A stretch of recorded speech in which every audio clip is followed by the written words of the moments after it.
I think a good question to ask in today's wild world is, how do I stay connected to what matters most? Another way to look at this might be, how do I keep showing up as the person that I know I can be? Or in spiritual traditions, we would talk about living from your deepest sense of realization. But this really doesn't have to be some lofty spiritual ideal. I think we've all had moments where we have just felt things are aligned and connected. And whether that's showing up for your family or at work or socially, it could even be just laughing with friends where things are just like clicking and you're just saying, yeah, this is me. There's something about this that just one somatically in the body feels right. And then in two, there's also like this intuitive alignment with how you want to show up in the world. So it's a type of knowing, but it's not an intellectual one. It is a sort of like compass.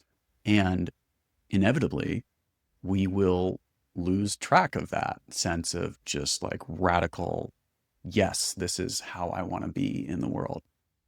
There's so many things pulling at our minds these days, so many things distracting us. But then there's also just the way in which our psyche tends to repeat patterns. And so it's very common to experience a period where you feel like things are just like flowing and vibrant. And that this can happen very traditionally after a retreat or a big personal breakthrough. And then inevitably, there comes the crash down to reality. This sort of sense of like, oh, I had it, but then I lost it. And now I'm back in these old patterns, feeling awful. And what the hell happened? Where did that go? Uh, I think a really helpful frame for this comes from a Buddhist teacher who talks about how we have a leading edge and a trailing edge. And the leading edge is what I'm talking about here. It's this that place in ourselves where we see really clearly, we have that sense of how we want to show up, and we've tasted some insight in any capacities in which what life gives us that insight. And it's where we want to be moving towards. And it is where life is just naturally moving towards if once we get out of our own way. However, we all have this trailing edge, which you could think of as like an anchor in a ship. And so, like, the ship just wants to naturally sail forward towards that open expanse, the endless void. However, that anchor, which is these unconscious patterns, things from implicit memory, which is memory that's stored below conscious awareness, and the ways in which we'll just keep recycling these behaviors and feelings and thought loops that prevent us from moving forward in the way that we very naturally can once we get out of our own way. And so the I think the real work here and growth isn't necessarily about just being in the leading edge. It's actually understanding that you're able to hold both of them and not just expect the leading edge to be showing up.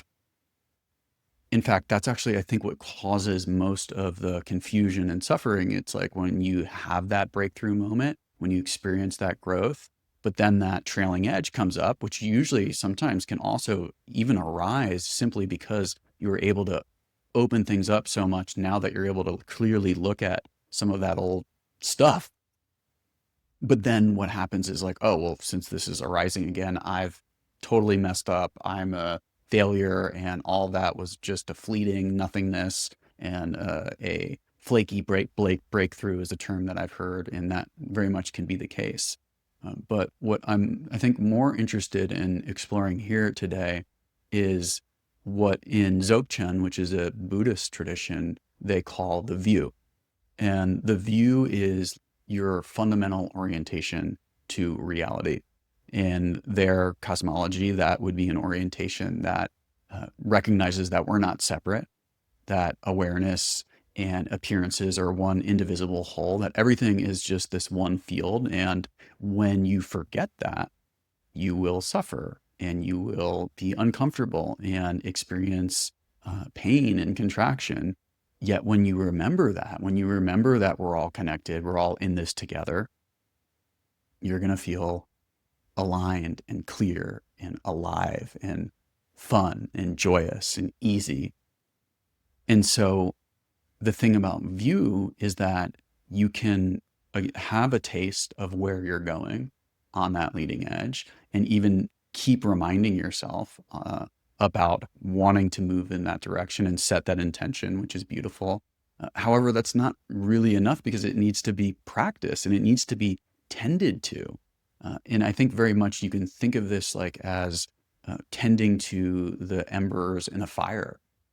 And it reminds me of when I was in early recovery and first got sober, I accidentally tripped into this awakening that I did not expect, and I wouldn't have had the language for it at the time. But what it did was just like light this fire in me, this like real lust for life and discovery and growth and spiritual truth. And that fire really took over my life. And that's the thing about awakening is it's like fire. It can catch and build and grow on itself and really burn up everything in its way. Uh, However, that also needs to be tended, and it needs to be because fire can really harm, and when it's neglected, it can dim or it can burn up the wrong things. And so I think the real work comes about um, being a keeper of your own inner flame. And I think in our world that we're facing today, I mean, it goes without saying just that there's a culturally we are facing unprecedentedly challenging times, and it is more vital than ever, in my opinion, for us all to be tending to our own flame in whatever capacity that is for you. And being a keeper of that flame, being a keeper of that view, and working towards this leading edge to show up in a way that feels more authentically aligned with that person that that you can be.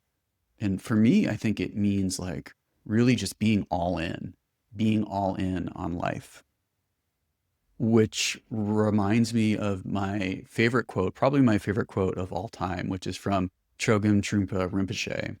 And the quote is the following: hold the sadness and pain of samsara in your heart, and at the same time, the power and vision of the great Eastern Sun. Then the warrior can make a proper cup of tea.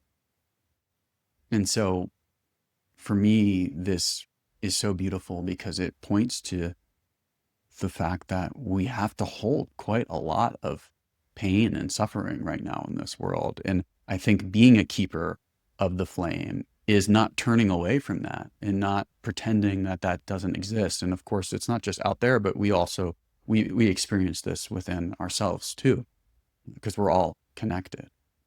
And the other element of this is to not forget the great vision of the great Eastern rising sun. And the sun, of course, being this symbol for fire that always rises every day in the East. And then when you can hold both of those together, the warrior can make a proper cup of tea. And I love tea.